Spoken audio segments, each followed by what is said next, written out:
Assalamualaikum warahmatullahi wabarakatuh. Salam sejahtera. Apa khabar kepada semua sahabat-sahabat, brother-brother, sister-sister di Yonko dekat luar sana. So, hari ni kita bakal menceritakan berkaitan dengan satu organisasi yang berada di bawah World Government, iaitu Shichibukai, selain daripada Cypherpol dan juga Marine. So, korang jangan risau pasal Cypherpol, pasal Marine, aku akan ceritakan satu hari nanti. Tapi kalau korang nak tahu secara ringkas pasal diorang ni, korang bolehlah tekan link dekat bawah ni. Aku ada ceritakan sebelum ni berkaitan dengan 10 fakta menarik pasal One Piece. So, jangan lupa, boleh usah sekejap. Sebelum aku mulakan video aku, jangan lupa kepada korang yang baru sampai ke channel aku, korang boleh tolong tekan butang subscribe dan jangan lupa juga untuk tekan bell notification supaya korang boleh dapat video aku setiap kali aku upload. Dan jangan lupa juga untuk like and share this video kepada kawan-kawan korang supaya channel aku boleh berkembang maju dengan jasa baik korang semua. Hanya Allah boleh membalas jasa korang semua, insya-Allah. Alright, so tanpa membuang masa lagi, mari kita mulakan tentang fakta Shichibukai dahulu. Let's go. So, kepada korang yang tak tahu lagi pasal Shichibukai ataupun dalam bahasa Inggerisnya adalah The Seven Warlord of the Sea. So, pada kali ini aku akan menceritakan berkaitan dengan apa sebenarnya yang dah terjadi dengan organisasi Shichibukai ni sebelum ataupun semasa Perang Marineford dan sebelumnya itu.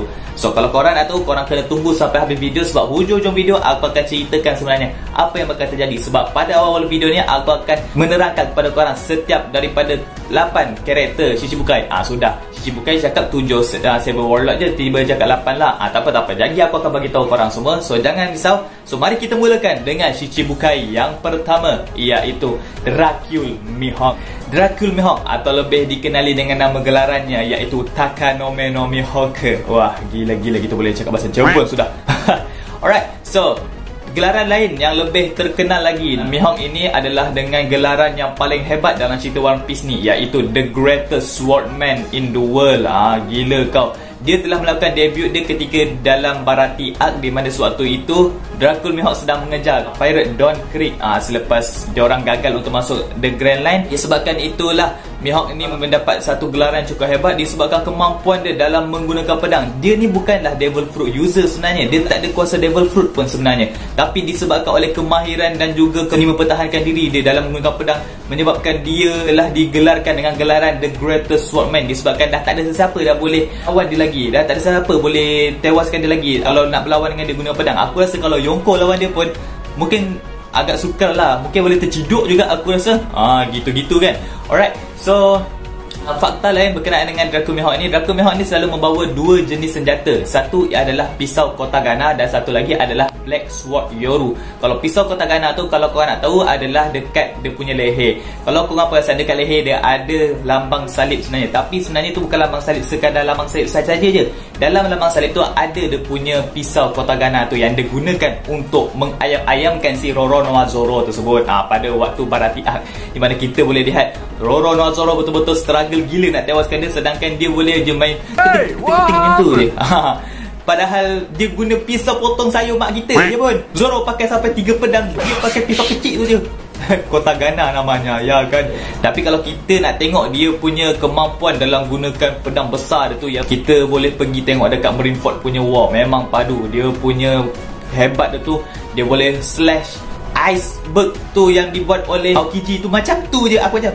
Alright, so mari kita teruskan dengan Shichibukai yang kedua, iaitu Crocodile. Crocodile merupakan salah seorang Shichibukai yang paling awal ditewaskan sebenarnya, selain daripada Shichibukai lain yang menjadi ditewaskan oleh Monkey D. Luffy. So, Crocodile ni telah melakukan debut dia ketika kita dalam Alabasta Arc, di mana sewaktu itu dia merupakan leader kepada sindiket Baroque Works yang mengadakan rancangan untuk merampas kerajaan Alabasta daripada bapa CBV itu, iaitu King Cobra, dan dia telah berjaya ditewaskan oleh Luffy pada event Alabasta Arc juga waktu itu.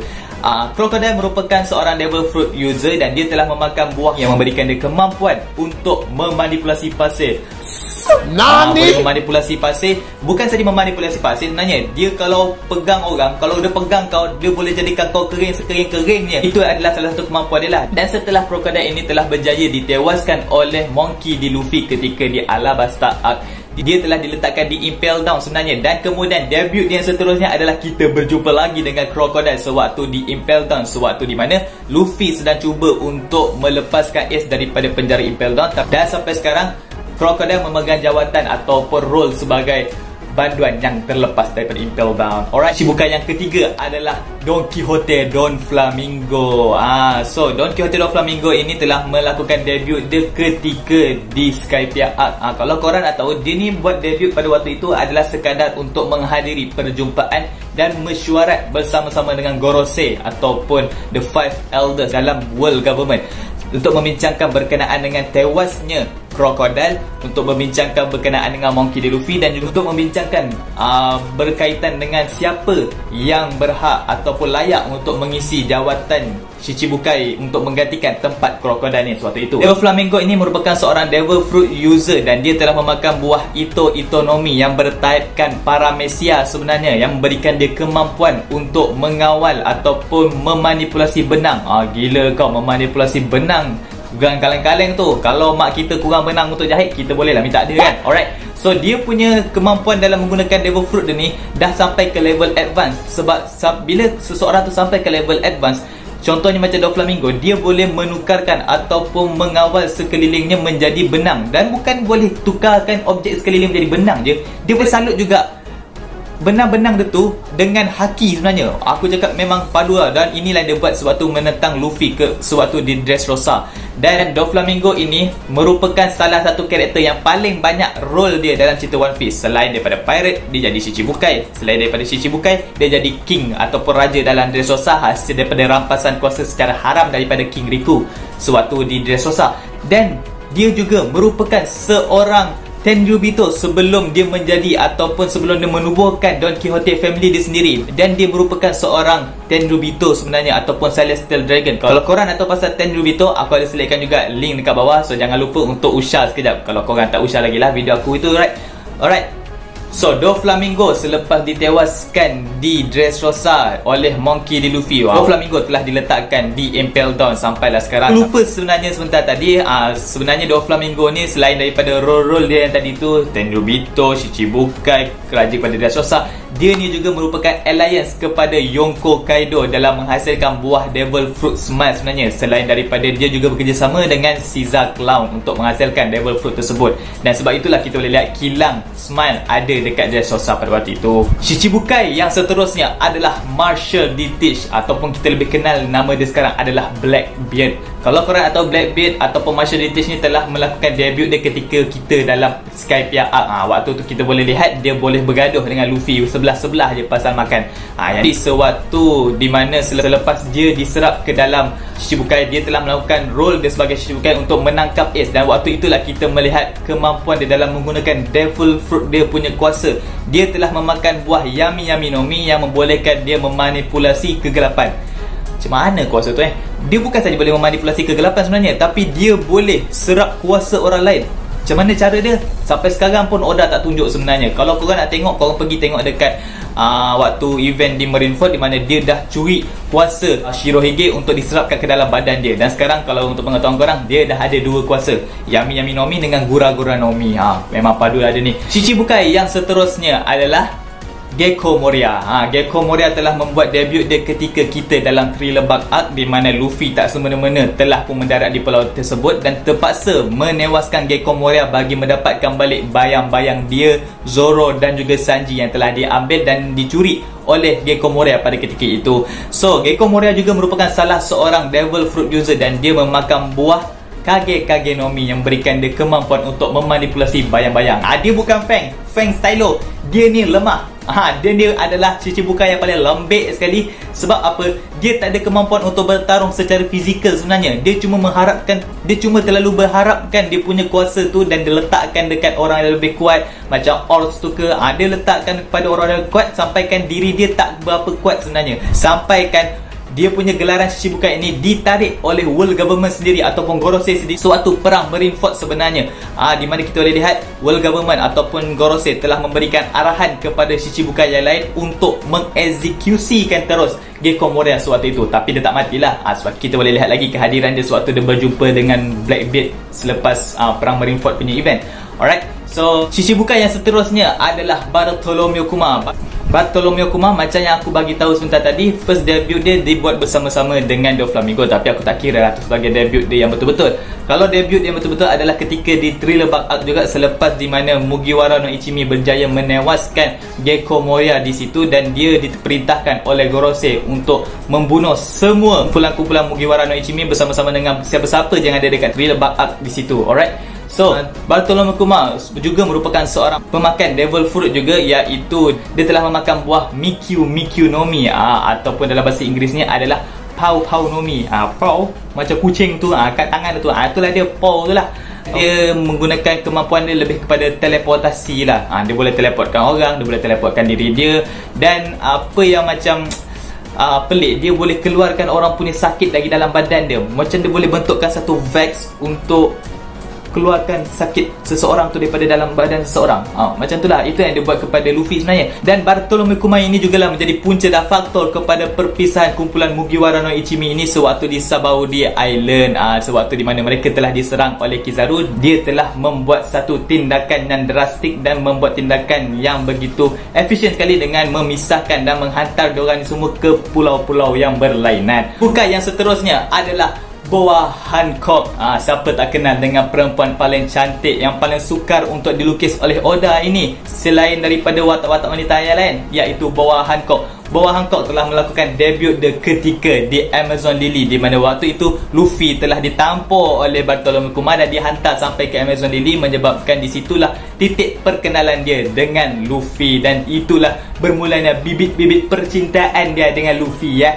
Alright, so Boa Hancock ini juga merupakan salah seorang daripada devil fruit user. Dia telah memakan buah Mero no Mi, atau dalam bahasa Inggerisnya adalah Love no Mi. Patutlah senang sangat jatuh cinta dengan si Luffy tu. Alright, so disebabkan itulah dia ini mempunyai kemampuan untuk membatukan orang lain. Kalau tendang orang boleh batukan orang.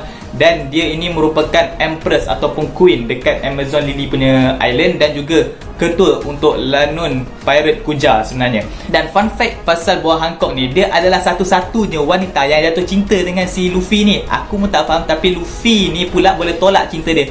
So kita beralih ke Shichibukai yang terakhir, iaitu Jinbei. Jinbei merupakan salah satu Shichibukai yang tak melakukan langsung ataupun tak menunjukkan langsung role dia dalam Shichibukai, dan dia telah melakukan debut dia ketika kita di Impel Down, di mana suatu itu Luffy sedang mencari abang dia Ace. Tinggal dalam penjara abang dia cumalah Jinbei, dan Jinbei telah menyatakan jaminan dia untuk membantu Luffy bagi melepaskan Ace daripada cengkaman Marine, dan dia telah membantu Luffy juga. Bukan saja membantu sebenarnya, tapi kalau bukan sebab dia dah lama dah Luffy punya dada pun berlobang sama-sama dengan si Akainu tu. Tapi yang menjadi mangsanya juga adalah Jinbei. Jinbei telah memberikan, orang kata tu, berkorban jiwa dan raga dia semata-mata untuk menyelamatkan Luffy sebenarnya. Dan Jinbei antara salah satu daripada Shichibukai yang bukan merupakan devil fruit user. Dia ni tak ada devil fruit user, tapi kemampuan dia dalam bertarung dalam air memang padulah dengan jutsu dia, dengan dia punya jurus-jurus dia.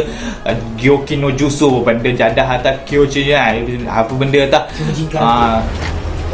Gyojin Karate dengan Gyojin Karate dia lah memang padu lah kan. Dia ini juga merupakan antara Shichibukai yang tak join perang Marineford disebabkan oleh kerana dia menghormati Shirohige dan tak nak berlaku ataupun tak nak pun bertelingkah sebenarnya dengan Shirohige langsung. Alright, selain daripada seorang Shichibukai, Jinbei juga merupakan ahli pirate. Pada dahulunya adalah ahli pirate Sun Pirate di bawah Fishman Tiger. Aku lupa nama orang tu. Dan kemudian dia telah pun bernaung di bawah Big Mom dan menjadi kru Big Mom sebelum dia menarik diri dia secara beraninya untuk menyertai kru Mugiwara no Ichimi. Itu sajalah fakta-fakta berkenaan dengan seluruh Shichibukai. Alright, so kalau korang nak tahu sebenarnya apa jadi dengan organisasi Shichibukai ini, so mari kita mula terangkan. So apa jadi sebenarnya dengan Shichibukai pada first half cerita One Piece ni? Alright, untuk pengetahuan korang, Shichibukai telah pun berlaku beberapa pertukaran kerusi, macam Parliament. Berlaku beberapa pertukaran kerusi sebenarnya. Macam first, iaitu kekalahan Crocodile menyebabkan ada satu kerusi dalam Shichibukai telah dikosongkan. Dan disebabkan itulah sebenarnya Marshall Ditich telah kekosongan yang dibuat oleh Crocodile hasil daripada ditewaskan oleh Luffy. Dan kemudian sewaktu di event Marineford, ada 3 pula kekosongan yang telah berlaku berpunca daripada First adalah daripada Jinbei. Macam aku bagi tahu tadi, dia tak nak join perang Marineford dan dia telah menarik diri dia sebagai Shichibukai disebabkan dia dah tak nak dah bekerjasama dengan Marine, sebabkan pada waktu itu jugalah dia tak nak berperang bersama-sama dengan Marine untuk menentang Shirohige. Kemudian adalah Gekko Moria, macam aku bagi tahu tadi juga. Gekko Moria telah pun dilucutkan jawatan sebab dia paling lemah sekali kan. Dan ketiga adalah Martial Dietrich. Kalau korang nak tahu sebenarnya, Martial Dietrich ni pada awalnya memanglah dia jadi Shichibukai, tapi sewaktu perang Marineford, dia dengan senyap-senyap telah masuk ke Impel Down bagi mencari kru-kru pirate dia yang sendiri. Dia lepaskan orang-orang yang hebat dekat Impel Down tersebut. Untuk pengetahuan korang, untuk membentuk sebuah pirate yang besar, iaitu Blackbeard Pirate. Dan dia ini juga telah mengambil kuasa Shirohige, iaitu Gura-Gura no Mi, dan menyebabkan secara tidak rasmi, tanpa notis 24 jam, tanpa surat berhenti kerja, dia telah menarik diri dia daripada menjadi Shichibukai. So, siapa sebenarnya yang akan menggantikan 3 tempat di Shichibukai ini? So, kalau korang nak tahu, korang kena stay tune untuk Shichibukai Part 2. So guys, sampai situ saja video aku untuk kali ini. So aku harap korang semua enjoy video aku untuk kali ini. Aku harap video kali ini penuh dengan orang kata fakta. So minta maaf lah sebab video ni terlalu lama. Dekat aku ni 24 minit. Apa lama siut. Sebab nak terangkan seorang-seorang supaya korang faham, supaya korang tahu siapa sebenarnya Shichibukai yang original. Tapi jangan risau, part tu memang pendek sebab 3 orang je aku akan terangkan. Alright, so kepada korang yang baru sampai ke channel aku, korang boleh tolong subscribe dan tekan bell notification supaya korang tak terlepas daripada video-video aku yang akan aku upload. Dan jangan lupa juga untuk like and share this video kepada kawan-kawan korang. So guys, aku harap korang semua sihat-sihat kat luar sana. Dalam masa pandemik yang dah meningkat terlalu teruk ni, aku harap korang semua jaga SOP semua. Kepada yang tinggi-tinggi kat luar sana tu, jangan harapkan ketinggian jawatan anda saja. Kalau tidak, sampai bila-bila pun hashtag rakyat jaga rakyat. Alright, so salam akhir daripada Ryonko. Salam daripada Ryonko. Assalamualaikum warahmatullahi wabarakatuh.